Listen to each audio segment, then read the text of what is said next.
அருமையானவர்களே, எப்படி இருக்கீங்க? சந்தோஷமாக இருக்கீங்களா?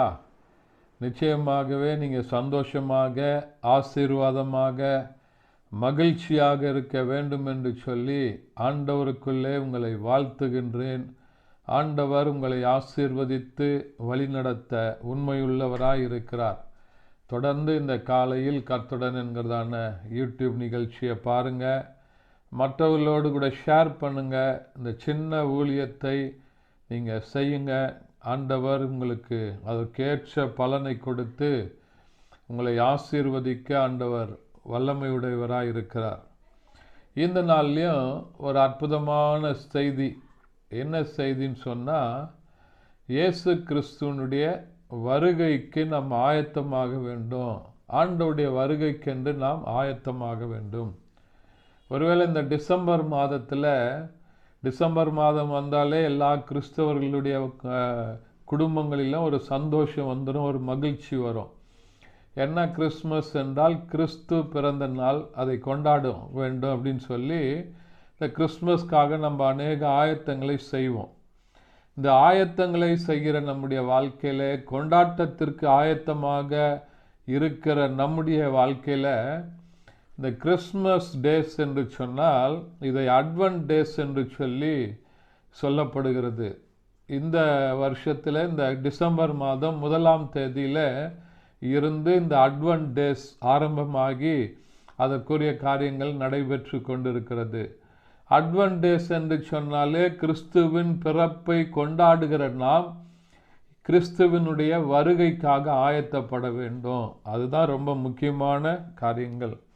இங்கே இந்த வசனத்தை பார்க்கும்போது மத்தேயு எழுதின சுவிசேஷம் 24ஆம் அதிகாரம் அதனுடைய 44வது வசனம் இப்படியாக சொல்லப்படுகிறது. நீங்கள் நினையாத நாளிகையிலே மனுஷகுமாரன் வருவார், ஆதலால் நீங்களும் ஆயத்தமாய் இருங்கள் என்று சொல்லி அங்கே ஒரு கல்யாண வீட்டுக்கு ஆயத்தமாக மணவாளனை வருகைக்காக ஆயத்தமாக இருக்கிறவர்களை குறித்து சொல்லும்போது இயேசு கிறிஸ்து சொல்லுகிற அருமையான உவமைகளை பார்க்கிறோம்.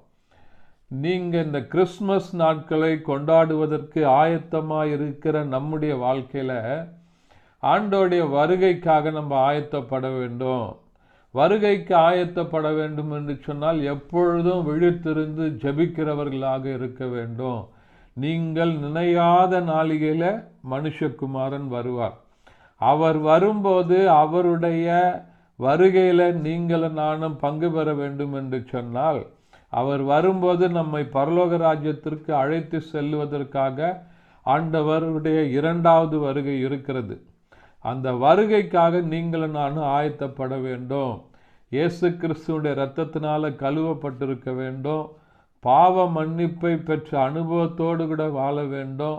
கிறிஸ்துவின் அன்பு, கிறிஸ்துவின் சுவாபம், கிறிஸ்துவை இந்த உலகத்தில் வெளிப்படுத்துகிறவர்களாக நம்முடைய கிரியைகளின் மூலம், நம்ம செய்கிற நல்ல செயல்களின் மூலம் ஆண்டவருக்கு மாதிரியாக நீங்களும் நானும் வாழும்போது இந்த ஆயத்தப்படுகிறோம், வருகைக்காக ஆயத்தப்படுகிறோம். நிச்சயமாகவே ஆண்டவருடைய 2வது வருகை இருக்கிறது. அது நினையாத நாளில் வரும். அந்த நாட்களில் யூதர்கள், இஸ்ரவேலர்கள் அவங்களுடைய திருமண காரியங்கள் எப்படின்னு சொன்னால், அவங்க விழித்திருந்து மணவாளனுக்காக காத்திருப்பாங்க. ராத்திரி வேளையில் திடீரென்று சொல்லி மணவாளன் அவங்க நினையாத நேரத்தில் உறங்கி கொண்டிருக்கக்கூடிய நேரங்களில் தான் மணவாளன் வருவார்.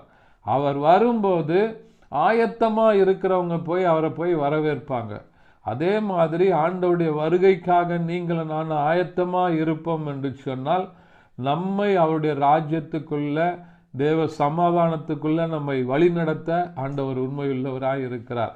ஆகையினால இந்த அட்வென்ட் டேஸில், இந்த மாதத்தில் கிறிஸ்துவின் பிறப்பை கொண்டாடுகிற நம்முடைய வாழ்க்கையில், நம்முடைய குடும்பத்தில் நாம் வருகைக்காக ஆயத்தப்பட வேண்டும் என்று சொல்லி ஆண்டவர் இந்த நாளில் நமக்கு ஞாபகப்படுத்துகிறார்.